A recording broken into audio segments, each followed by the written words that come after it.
ඉතින් යාළුවනේ ක්‍රිකට් වලට ආදරය කරන ඔයාලා ඔක්කොමලා ආදරයෙන් සාදරයෙන් සහ ගෞරවයෙන් පිළිගන්නවා මගේ back to cricket YouTube channel එකට. ඉතින් මේ වීඩියෝ එක බලන ඔයා අනිවාර්යෙන් මගේ YouTube channel එක subscribe කරන්න අමතක කරන්න එපා. ඒ වගේම ඉස්සරහින් තියෙන bell icon එකත් all කරලම තියාගන්න.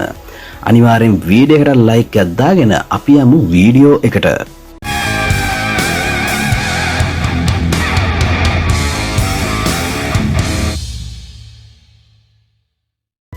2026 Legends League තරගාවලිය ආරම්භ කරමින් ඉන්දියා කැප්ටන් සහ මුම්බයි ස්පාටන්ස් කණ්ඩායම් ඊයේ ඉන්දිරා ගාන්ධි පිටියේ තරග වැදුනා. තරගයේ කාසියේ වාසි දිනාගත් ඉන්දියා කැප්ටන්ස් කණ්ඩායම මුලින්ම පන්දුවට පහර දීමට තීරණය කළා. ඒ අනුව ඉනිම ආරම්භ කරමින් පිටට පිවිසියේ ශ්‍රී ලංකා සුපිරි වමත් පිතිකරු තරංග සමගින් හෂීම් අම්ලා. ප්‍රථම කඩුල්ල ලකුණු 4ක්ව තිබියදී අම්ලා දැවී යන අතර තරංග දෙවන කඩුල්ල ලෙස ලකුණු 23කට දැවී යනවා. ඉන්පසු පිටියට පිවිසි ඉන්දියා කැප්ටන් ස්කණ්ඩායමේ නායකයා වන සෝරබ් තිවාරි ලකුණු ලබා ගැනීමට පෙර දැවී ගියත් ගෞරව ටෝමර් සමගින් කඩුල්ල රකින්න ක්‍රීඩක ෂෙල්ඩන් ජැක්සන් සිව්වන කඩුල්ලට වේගවත් ලකුණු 43ක් එක් කරනවා. තරගාවලියේ ප්‍රථම තරගයේම ප්‍රථම අර්ධ ශතකයේ වාර්තා කරමින් ෂෙල්ඩන් ජැක්සන් පන්දු 31කින් ලකුණු 51ක් රැස් කිරීමට සමත් වෙනවා.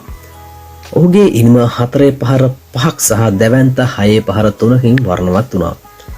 ප්‍රවීන් ගුප්තාගේ වේගවත් ලකුණු 27 සමගින් පන්දු වාර 20 අවසානයේදී ඉන්දියා කැප්ටන්ස් කණ්ඩායම කඩුළු 9කට ලකුණු 150ක් ලබා ගන්නවා. ලකුණු 151ක ජයග්‍රාහී ඉලක්කයක් හබා යාමට පිටියට පිවිසියත් මුම්බයි ස්පාටන්ස් කණ්ඩායමේ ආරම්භක පිතිකරු සම තව ලකුණු 39කට සීමා වෙනවා.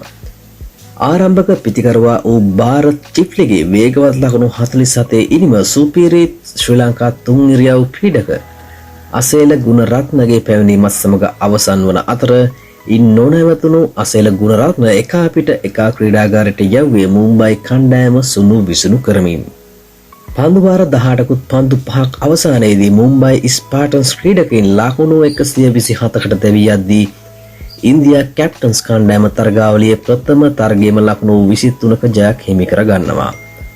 එක් පසකින් ප්‍රවීන් ගුප්තා කඩලු 3ක් ලබා ගනිද්දී තම පන්දු වාර 4 තුල ප්‍රතිවාදීන්ට ලකුණු 20ක් පමණක් ලබා දෙමින් කඩලු 4ක් දවාගත් අසේල ගුණරත්න තරගයේ වීරයා සම්මානය දිනා ගැනීමට සමත් වෙනවා.